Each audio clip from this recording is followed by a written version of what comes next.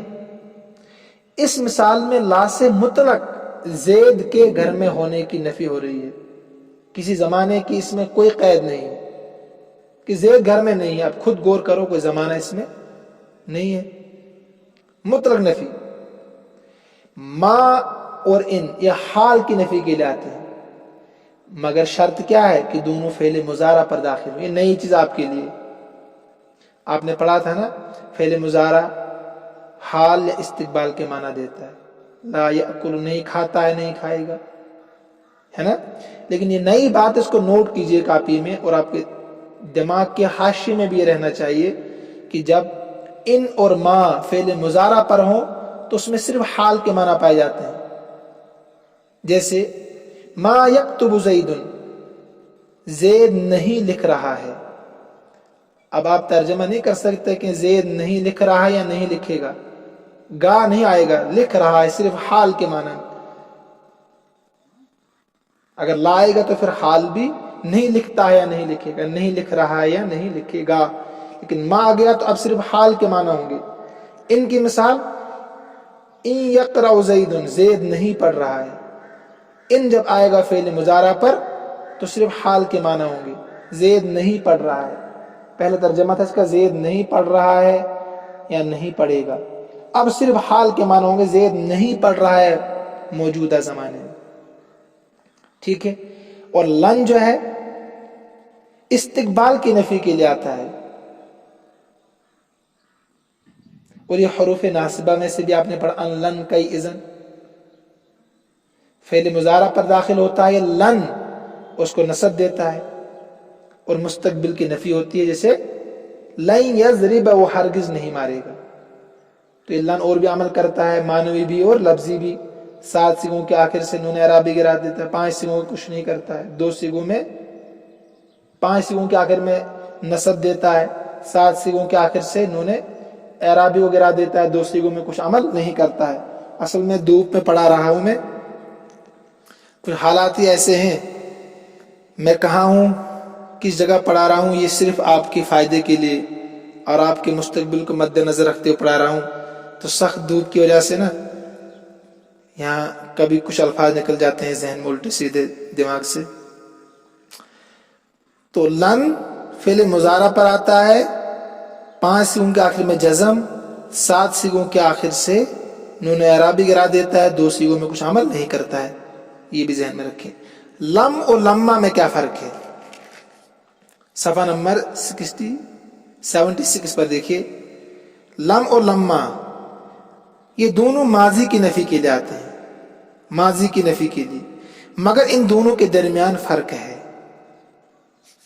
کیا ہے فرق ہے, پڑھا ہے آپ نے. یہ پہلا فرق, لما کی نفی استمرار اور استغراق کے ساتھ خاص ہوتی ہے.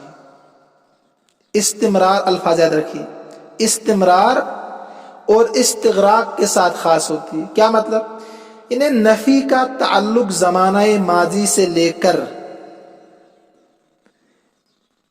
تکلم اور حال تک ہوتا ہے. جب تک میں بول رہا ہوں تب تک اس کی نفی ہوتی ہے, یہ ہو گیا استمرار. اور استغراق کا مطلب ہے کہ بیچ میں کہیں بھی مارنا نہیں پایا گیا. استمرار کے معنی ماضی سے لے کر جب تک میں بول رہا ہوں, یہ استمرار. استغراق کا معنی ہے کہ بیچ میں کبھی بھی یہ کام نہیں پایا گیا. استغراق سارے کو گھیر لینا. مثلا لما یضرب, اس نے نہیں مارا ابھی تک. اس میں مارنے کی جو نفی ہے نا, زمانہ ماضی سے لے کر میرے بولنے تک, تکلم تک ہے, اور درمیان میں کبھی بھی مارنا نہیں پایا گیا. لما یضرب نہیں مارا اس نے, ماضی سے اب تک نہیں مارا. اور کسی کو شک ہوگا کہ بیچ میں کبھی پٹائی کی ہوگی, استغراق بھی اس میں ہے کہ کبھی نہیں مارا. تو میں نے کہا استمرار بھی ہوتا ہے لما میں, اور استغراق بھی ہوتا ہے. استمرار کے معنی ابتدا سے لے کر میرے بولنے تک پٹائی نہیں ہوئی, استمرار ہے. استغراق کے معنی ہے کہ بیچ میں کسی بھی وقت پٹائی نہیں ہوئی. لما یضرب, اس نے ابھی تک نہیں مارا. ٹھیک ہے. لیکن لم کے ذریعے سے جو نفی ہوتی ہے اس میں کبھی استمرار ہوتا ہے, اس میں کبھی استمرار ہوتا ہے. جیسے قرآن میں لم یلد ولم یولد,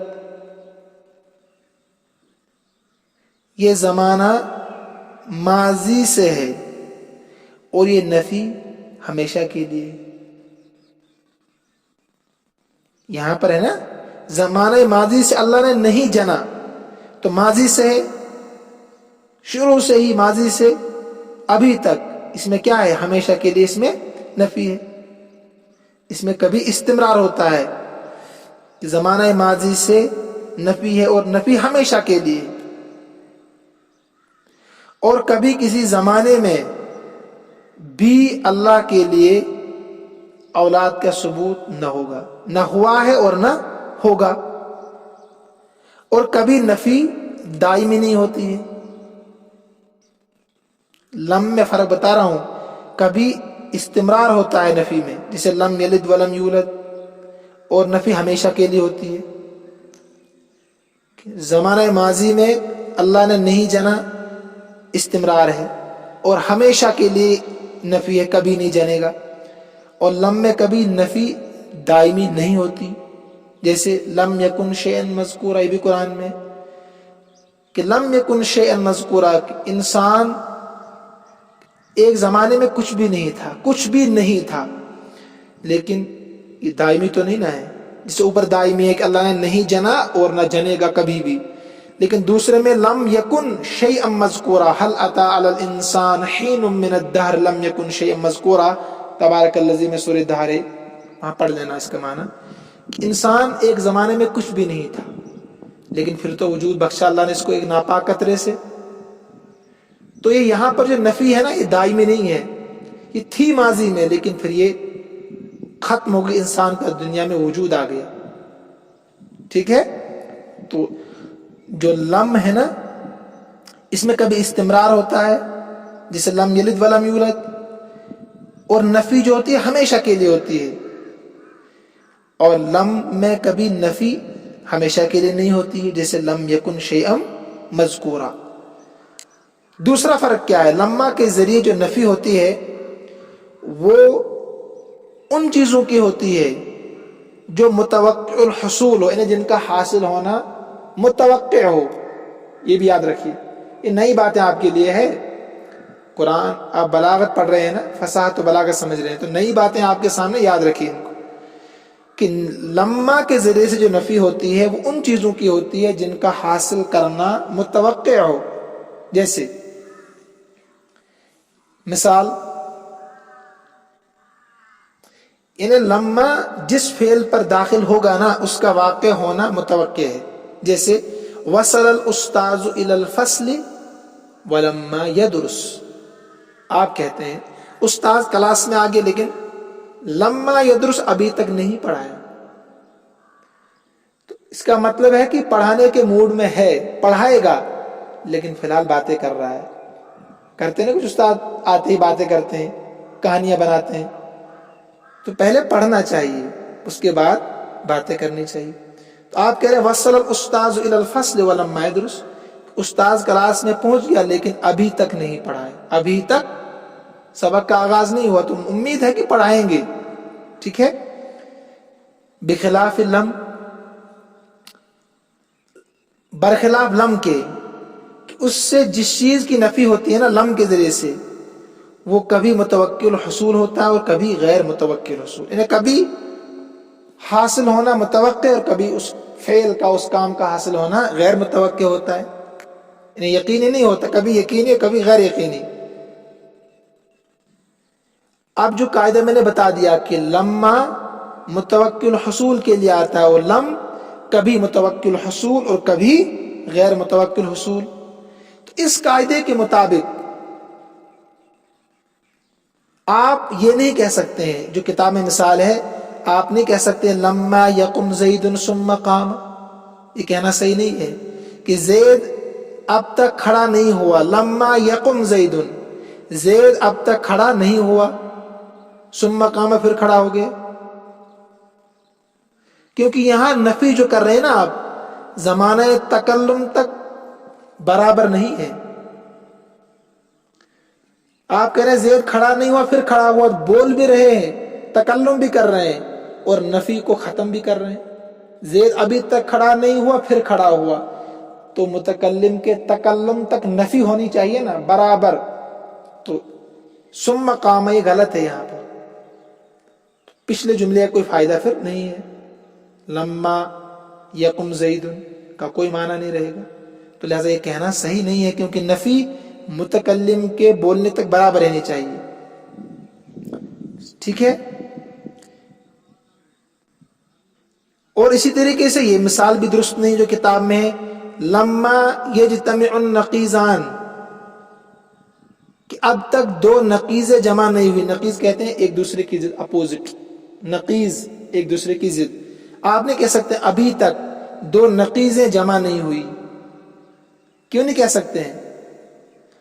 کیونکہ لما کا استعمال اسی وقت صحیح ہوگا جب لما کے بعد والے فعل کا ہونا، لما کے بعد جو فعل آ رہا ہے نا وہ متوقع ہو. پڑھا نا اوپر آپ نے، اس کا واقع ہونا یقینی ہو. اور دو متضاد چیزیں جمع ہو سکتی ہے، آگ اور پانی جمع ہو سکتے ہیں، دن اور رات جمع ہو سکتے ہیں. نقیز کے معنی یہ ہے نا. تو کہتے ہیں لما یہاں استعمال کرنا ہی غلط ہے، کیونکہ لما آتا ہے وہاں پر جہاں پر کسی کام کا حاصل ہونا متوقع ہو، یہاں متوقع ہے ہی نہیں. ٹھیک ہے. تو نقیز پر لما کا استعمال کرنا غلط ہے.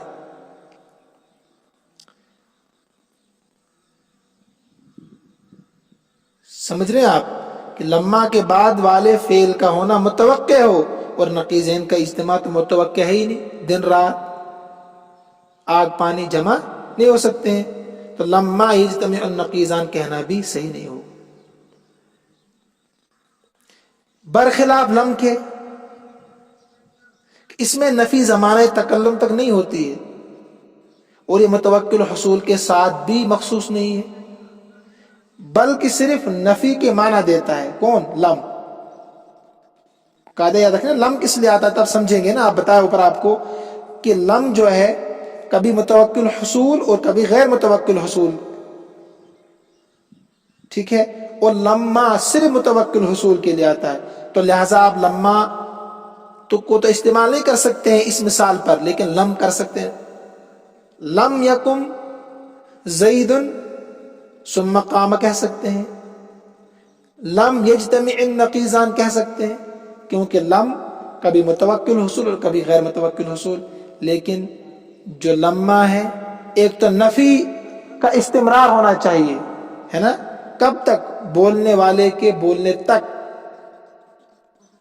اور نمبر دو متوقع الحصول بھی ہونا چاہیے. دونوں چیزیں یہاں پر نہیں ہیں. لہذا لم کا استعمال ان مثالوں پر تو درست ہے، لیکن لما کا استعمال درست نہیں ہے. ٹھیک ہے. ایک نئی بات آپ یاد رکھیے ذہن میں، کیونکہ پڑھی ہوئی چیزیں یاد نہیں رہتی بعض موقع پر، لیکن یاد دلانے سے پھر وہ ذہن نشیں ہو جاتی ہے. لما گویا کہ لما نفی کا معنی دینے میں ایسے ہی ہے جیسے قد اس بات میں، قد افلح من تزکا ہے نا. جس طرح قد اس بات میں فعل کو حال کے قریب کر دیتا ہے. فعل کو قد افلح من تزکا، کامیاب ہو گیا جس نے اپنے نفس کا تزکیہ کیا. قد افلح المؤمنون، کامیاب ہو گئے ایمان لانے والے. تو یہ فعل کو حال کے قریب کر دیتا ہے. اسی طرح لما فعل منفی کو زمانہ حال کے قریب کر دیتا ہے. لما ابھی تک نہیں، لما یضرب ابھی تک نہیں مارا، انہیں ماضی کو حال کے قریب کر دیتا ہے. فعل منفی کو حال کے قریب کر دیتا ہے. لہذا لما کے ذریعے جو نفی ہوتی ہے وہ حال کے قریب ہوتی ہے. اس کو الگ سے یاد رکھیں ان چیزوں کو. لہذا اس طرح کہنا درست نہیں ہوگا کہ اس طرح لما یجیء زید فی العام الماضی. آپ نہیں کہہ سکتے ہیں لما یجیء زید فی العام الماضی، کہ اب تک زید نہیں آیا گزشتہ سال میں، کیونکہ لما کے ذریعے جو نفی ہے وہ زمانہ حال کے قریب ہے. اور العام الماضی اگر آپ لگا دیتے ہیں لما یجیء زید فی العام الماضی اگر آپ لگا دیتے ہیں تو فعل منفی بعید سمجھا جائے گا. ٹھیک ہے. تو لہذا یہ مثال درست نہیں ہے. اب ترجمہ دیکھیے. سخت دھوپ ہے نا، اس لیے میں پتہ نہیں کیسے پڑھا دیا. میں نے سوچا کافی وقت آپ کا ضائع ہو رہا ہے، ایگزام بھی سر پر ہے، تو کچھ نہ کچھ پڑھا دوں آپ کو. خیر ترجمہ دیکھیے.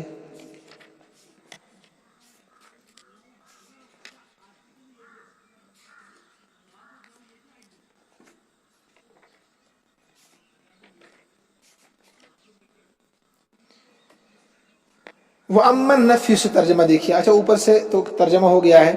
وَأَمَّا النَّفْيُ فَالتَّقْيِيدُ بِهِ يَكُونُ بِسَلْبِ النِّسْبَةِ عَلَى وَجْهٍ مَخْصُوصٍ. اور بہرحال نفی کے ساتھ حکم کو مقید کرنا ہوتا ہے نسبت کے سلب کی وجہ سے. بسلب النسبت، نسبت کے سلب کی وجہ سے. علی وجہ مخصوص، مخصوص طریقے پر. سلب میں نے کہا ختم کرنا نسبت کو. مما تفید حروف النفی، جن کا فائدہ دیتے ہیں حروف نفی. نسبت کو سلب کرنا، ختم کرنا، یہ کیسے ہوگا؟ حروف نفی ان کا فائدہ دیتے ہیں. وہ 6 ہے: لا، ما، ان، لن، لما. فلا لنفی مطلق، فلا لنفی مطلق، تو لا مطلق نفی کے لیے، لا مطلق نفی کے لیے ہے.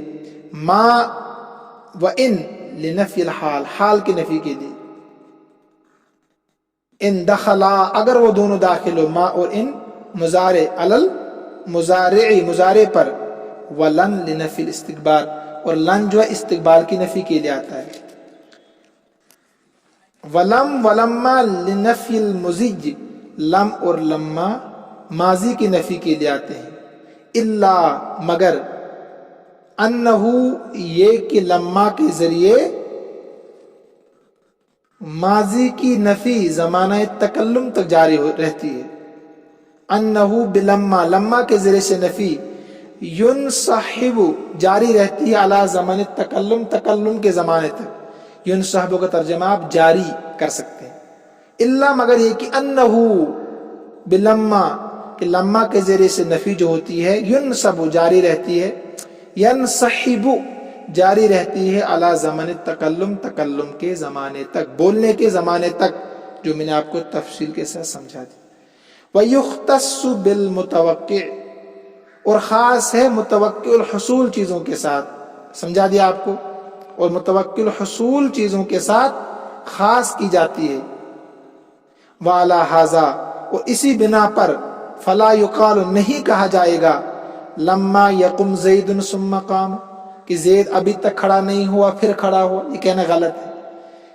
اور نہیں کہا جا سکتا ہے لَمَّا يَجْتَمِعْ النَّقِيضَانِ، ابھی تک دو نقیضیں جمع نہیں ہوئی. کیوں نہیں، یہاں کیوں نہیں کہہ سکتے ہیں؟ کیونکہ یہ غیر متوقع الحصول ہے. پہلے میں کیوں نہیں کہہ سکتے ہیں؟ کیونکہ نفی دو مثالیں ہیں نا. پہلی مثال ہے کہ نفی تکلم کے زمانے تک نہیں ہو رہی ہے ثم قام کی وجہ سے. اور دوسری مثال ہے کہ نقیضان متوقع الحصول میں سے نہیں ہے. تو لما میں دو چیزیں ہوتی ہیں نا. ایک تو کیا کہ نفی تکلم کے زمانے تک جاری رہتی ہے. نمبر 2 خاص ہوتا ہے متوقع الحصول چیزوں کے ساتھ. کما یقال، جیسا کہ نہیں کہا جا سکتا ہے لم یقم ثم قام، لم یقم ثم قام.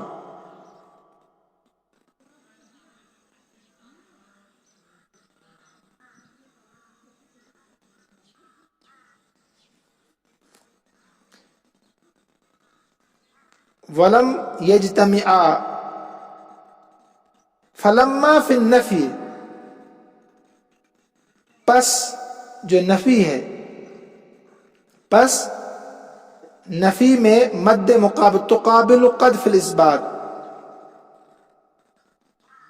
نفی میں مقابل ہے اس بات والے قد کے. پس لما، فلما، پس لما فی النفی، نفی کرنے میں، تقابل مد مقابل ہے یا مقابل ہے، فی الاثبات، اس بات میں قد کے، جو میں نے آپ کو سمجھا دیا. یعنی قد جیسے ماضی کو حال کے قریب کر دیتا ہے، ایسے لما ماضی کو حال کے قریب کر دیتا ہے، یعنی منفی کو حال کے قریب کر دیتا ہے. وَحِينَئِذٍ يَكُونُ مَنْفِيًّا قَرِيبًا مِنَ الْحَالِ، اس وقت لما کا منفی والا معنی حال سے قریب ہوگا. حِينَئِذٍ، اس وقت، يَكُونُ مَنْفِيُّهَا، لما کا منفی والا حال، منفی جو ہا، لما کا منفی والا حال، لما کا منفی والا معنی قریب من الحال، حال کے قریب ہو گئی ترجمہ. اس وقت لما کا منفی والا معنی قریب من الحال، حال کے قریب ہوگا. فلا یصح، پس صحیح نہیں ہوگا یہ کہنا لما یجیء محمد فی العام الماضی، کہ اب تک محمد نہیں آیا گزشتہ سال میں، گزشتہ سال. تو امید ہے کہ آپ سبق سمجھ گئے ہوں گے انشاءاللہ الرحمن. تو میں تھوڑا مصروف تھا کسی کام میں، کام ہی سمجھے آپ، اس لیے میں 2-4 دن نہیں پڑھا پایا. ابھی میں 2-4 دن یہی ہوں، لیکن مجھے محسوس ہوا کہ آپ کا نقصان ہو رہا ہوگا، تو کوشش کی آپ کو پڑھانے کی. تو اگر آپ سبق بار بار سنیں گے انشاءاللہ الرحمن تو سمجھیں گے، مجھے امید ہے، کیونکہ آپ سب ذہین ہیں ماشاءاللہ. اللہ آپ سب کا اور میرا حامی و ناصر ہو. اللہ ہم سب کو اپنے امن و امان میں رکھے، اپنی حفاظت میں رکھے. ھذا من عندی واللہ اعلم واحکم واتم. اور یاد رکھے آپ کا امتحان بہت جلد ہوگا، کالج کی طرف سے ہوگا، اور وہ یونیورسٹی کے مقابلے میں سخت ہوگا. جیسے بھی ہوگا